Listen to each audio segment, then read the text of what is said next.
Hello, everyone. I hope everyone is doing very well. I want to show you something. I want to show you these delicious cupcakes, chocolate cupcakes. And the reason I'm showing you these is because it's been exactly 46 days since I've had any pastry slash dessert slash candy or chocolate. And the reason why I did that was because I wanted to run a little experiment on myself for Lent.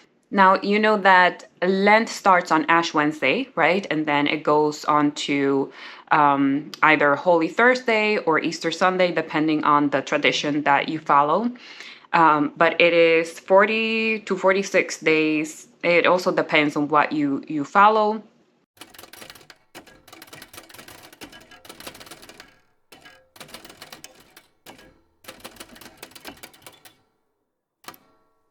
But it is technically it is technically 46 day period where Christians will abstain from different pleasures. They will conduct fasting, go to church, and do different activities that are supposed to nourish their soul and kind of minimize the attention on the mundane or on the pleasures of the flesh. Now, I wanted to do something similar, not for religious reasons, but for spiritual reasons and for health reasons. There's a lot of research out there that provides proof and explains the benefits of doing intermittent fasting or doing fastings of different lengths of time, right? And also fasting and abstinence is one of those points of convergence of different cultures, of many different cultures. So it's something that is practiced by people from different regions of the world and people from different religions. And it's also a very ancient type of practice that predates Christianity and even other Abrahamic religions.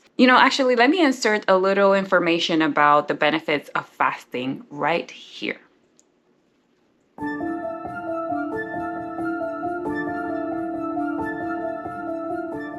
Lent originates as a solemn season of fasting and abstinence in the early Christian church. It was modeled after Jesus Christ's 40 days of fasting in the wilderness, which is a story mentioned in the Gospels. Early Christians observed it primarily through strict fasting, where meals were sparse and only simple foods were eaten. Abstinence, particularly from meat, wine, and other rich foods, was often emphasized. Traditionally, Fridays during Lent were specific days for abstinence from meat, symbolizing solidarity with the suffering of the Christ before his crucifixion. Over centuries, Lent has evolved to accommodate cultural and denominational differences. While fasting and abstinence remain central, modern practices are often less rigorous than those of early Christianity. Today, many Christians focus on giving something up during Lent. This could be a luxury, a beloved food item, or even a distracting habit like social media, as a way of exercising spiritual discipline. And while Lent originated as a Christian tradition, other faiths have practices that are similar in spirit, with fasting and spiritual reflection ingrained in their own belief systems. For example, Muslims observe Ramadan, a month of fasting from dawn to sunset, focusing on self-control, gratitude, and closeness to God. While the Jews observe fasting on specific occasions such as Yom Kippur, the Day of Atonement, which is a period of repentance, prayer, and fasting. And both Hindu and Buddhist traditions include regular fasting and abstinence as a spiritual practice focusing on purification, mindfulness, and detachment. Lastly, in recent years, some individuals who are not religious or affiliated with organized religion have embraced Lent-like practices in a secular context. This is often termed a non-religious Lent or simply a secular Lent. People that practice this type of Lent may give up certain foods, habits, or behaviors for self-improvement, detoxification, or simply as a personal challenge to foster healthy mental and physical habits. Examples include quitting smoking, reducing unhealthy sugar and salt intake, or simply reducing screen time in a measurable way. And this is done for the traditional period of Lent and oftentimes during the actual period of the Christian Lent. And this type of secular Lent is what I did and what I show you in this vlog. And we're back. So I've been fasting, and more than fasting, I've been abstaining from certain foods. So I've been abstaining from chocolate, which is my biggest food temptation ever. And I also decided to abstain from chips because I tend to eat just too many chips, like almost every day. I also wanted to abstain from hot chocolate because I like to drink hot chocolate almost every day. And I also wanted to abstain from ordering Starbucks almost every day. So please don't judge me in the comments, but that is something that I do and that I consider like one of my sins that I want to like wash away, especially someone like me who works from home. I could just very well make my matcha, my mid-morning matcha myself in my kitchen here. But I also wanted to experiment abstaining from social media. Like so many people, I have the habit of, if I'm on my break, I go on social media. And that's just such an easy habit to have because I work on my cell phone a lot, like actual work. And I also work on my laptop almost all morning and all afternoon. So it's so easy to just go on social media to check updates from my friends or for whatever, that addiction to social media. And that was interesting, really. That's interesting and scary at the same time. And I think that was pretty much it. So maybe I'll insert all the summary of all the things I wanted to abstain from. And then I also did some actual fasting.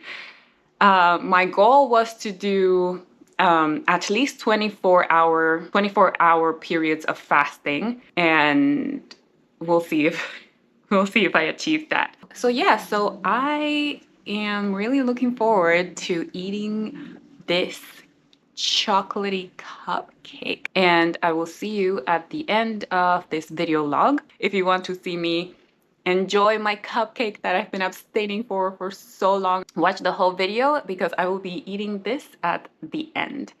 So enjoy the video. Okay, so today is day 3 of Lent, and I look this shiny because I just finished recording an episode for the Sabbatical Goddess podcast. And yeah, I'm a little bit tired. Usually around this time of the day, especially after I'm done with a big effort like recording a video or finishing like a research hour or something where I put in, some effort, I crave a matcha or like a piece of chocolate or something. I don't know why I developed that habit, but it's a habit of mine. And yeah, I'm a little bit embarrassed to say that I consume too much Starbucks, and yeah, I crave it a lot. And yeah, so I feel like I'm low in sugar. I feel like I want to eat a piece of chocolate or something sweet, but it has to be something specific sweet. So yeah, that's day 3.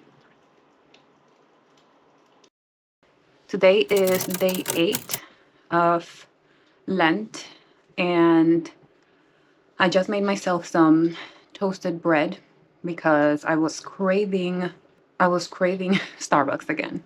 I feel like I continue to have Starbucks cravings every morning around 10 a.m. I normally get up at 5, at least during the week. So I eat breakfast at 8, and I'm usually okay until noon, but I crave something sweet mid-morning. I think the main reason why I like to do deliveries, especially for something like a Starbucks matcha or a snack, is because of laziness. I think it's not only the craving of something sweet and like mid-morning. I think I also get lazy to go back in the kitchen and make myself a mid-morning latte or a pick-me-up or something. I think that if I made my own matcha lattes or mid-morning lattes, even if it's something else like decaf coffee or something, I think that it would be healthier and it would just save me so much money. As far as how I've been feeling for the past 2 days, I've been feeling like, again, just like that constant craving of something sweet, of chocolate, of key lime pie, and things like that. I know that when I deprive myself from sweets, it's like a little detox, and it really affects my mood. I have been feeling a little moody in the past few days, and it's required a little bit more mindfulness and effort to not like lash out or just make other people feel uncomfortable, namely my partner, since I live with him. My partner doesn't know that I'm trying to abstain from certain foods because I feel like if I tell people, it makes me even more anxious because people start asking you, how's the Lent going? How's the fasting going? And once people start asking you about that, then it's like you feel a little bit more pressure. So it's better to do Lent in silence. Hey everyone, so a little update. I decided to tell my boyfriend that I was doing Lent and abstaining from certain foods because he just kept offering me chocolates and pastries and sweets. And we were at the supermarket the other day, I think it was yesterday, and he just kept offering. So at the end, I just decided to tell him why I was rejecting all of his pastries and potato chip. I didn't want him to think that I was being super mean. And he got these for himself. So these are some vegan lemon raspberry cupcakes. But I feel better today. This morning, I did not have my mid-morning craving of chocolate or potato chips or matcha or whatever. So I see that as progress. And yeah, as far as my fasting, I haven't decided what day I'm going to do fasting. So yeah, so that was the update for today. Okay, it is day 14 of Lent.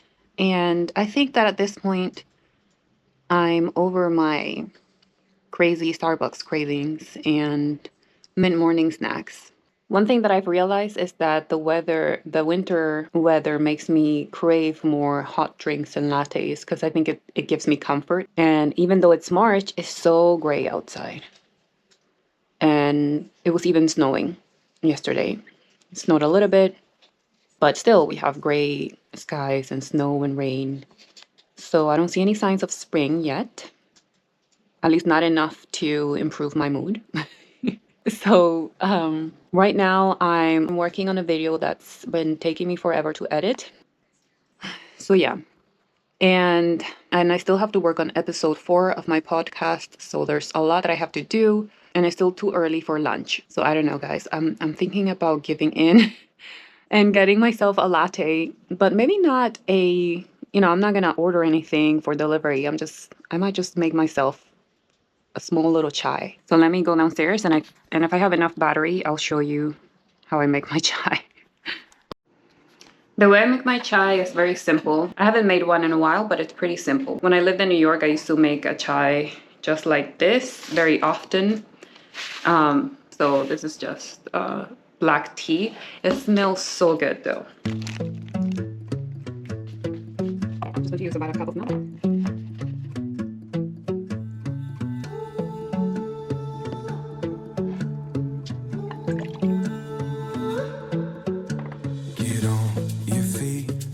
To see rolling hills or city streets, ocean to ocean and all in between.